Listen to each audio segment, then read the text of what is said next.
ಏನ್ ಮಾಡ್ತಾ ಇದೀಯಮ್ಮ? ರೈಲ್ ಹೋಗ್ಬೇಕು ಬಿಟ್ಟು ಮೊಬೈಲ್ ನೋಡ್ಕೊಂಡ್ ಕೂತಿದ್ಯಾ?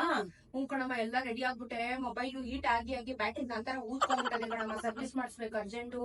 ಯಾರೋ ಫೋನ್ ಮಾಡಿ ನೋಡಮ್ಮ ನಿನ್ ಫ್ರೆಂಡ್ಸ್ಗೆ. ಎಲ್ಲಾರ್ಗೂ ಮಾಡ್ದೆ ಕಣಮ್ಮ, ಅಲ್ಲೋಗು ಇಲ್ಲೋಗು ಅಂತಾರೆ. ಬಟ್ ನನಗೆ ಅರ್ಧ ಗಂಟೆ 1 hour ಅಲ್ಲಿ ಕೆಲಸ ಆಗ್ಬೇಕಮ್ಮ. ಟೈಮ್ ಇಲ್ಲ ನನಗೆ. ಯಾಕಮ್ಮ ಬೇರೆಯವ್ರನ್ನ ಕೆಲ್ಸ ಗೂಗಲ್ ಮಾಡಮ್ಮ, ಎಲ್ಲ ಸಿಗುತ್ತಲ್ಲ. ಗೂಗಲ್ ಅಂತ ಹೇಳ್ದಂಗೆ ನಾನು ಬಂದು ಲ್ಯಾಂಡ್ ಆದೆ ಮ್ಯಾಕ್ವಿನ್ ಸೊಲ್ಯೂಷನ್.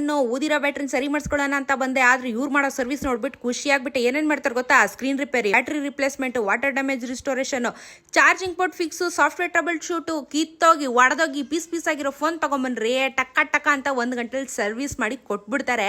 ಒರಿಜಿನಲ್ ಪಾರ್ಟ್ಸ್ ನಿಮ್ ಮುಂದೆನೆ ಮಾಡ್ತಾರೆ. ಟ್ರಾನ್ಸ್ಪರೆಂಟ್ ಆಗಿ ವರ್ಕ್ ನೋಡಬಹುದು. ಆಂಡ್ರಾಯ್ಡ್ ಫೋನು ಮಾಡ್ತಾರೆ. ಈ ತಿಂಗಳು ಏನಾದ್ರೂ ನೀವು ಸರ್ವಿಸ್ ಮಾಡಿಸ್ಕೊಂಡ್ರೆ ಬ್ಯಾಕ್ ಪ್ಯಾನೆಲ್ ಫ್ರೀ ಸ್ಕಿನ್ ಮಾಡ್ಕೊಡ್ತಾರೆ. ನನಗಂತೂ 1 ಗಂಟೆಲಿ ಮೊಬೈಲ್ ನ ರೆಡಿ ಮಾಡಿ ಕೊಟ್ಟೆ ಬಿಟ್ರು ಬಾಸ್. ನನ್ ಕೆಲಸ ಅಂತೂ 1 hour ಅಲ್ಲಿ ಆಯ್ತು. ನೀವು ಬನ್ನಿ, ಆಪಲ್ ಆದ್ರೂ ಮಾಡಿಸ್ಕೊಳ್ಳಿ, ಪೈನಾಪಲ್ ಆದ್ರೂ ಮಾಡಿಸ್ಕೊಳ್ಳಿ, ಆಂಡ್ರಾಯ್ಡ್ ಆದ್ರೂ ಮಾಡಿಸ್ಕೊಳ್ಳಿ. ದಿರದಲ್ಲಿ ಅಂತನಾ ಬ್ಯಾಸ್ಕಿನ್ ರಾಬಿನ್ಸ್ ಎದುರುಗಡೆ RPC ಲೋಟು ಬೈಟಿ ಕಾಫಿ ರೋಡ್ ಅಲ್ಲಿ. ಇನ್ನೇನ್ ಕಾಯ್ತಾ ಇದ್ದೀರಾ? ಬನ್ನಿ, ಡ್ಯಾಮೇಜ್ ಆಗಿರೋ ಫೋನ್ ನ ರಿಪೇರಿ ಮಾಡಿಸ್ಕೊಂಡು ಈ ವಿಡಿಯೋನ ಶೇರ್ ಮಾಡಿ.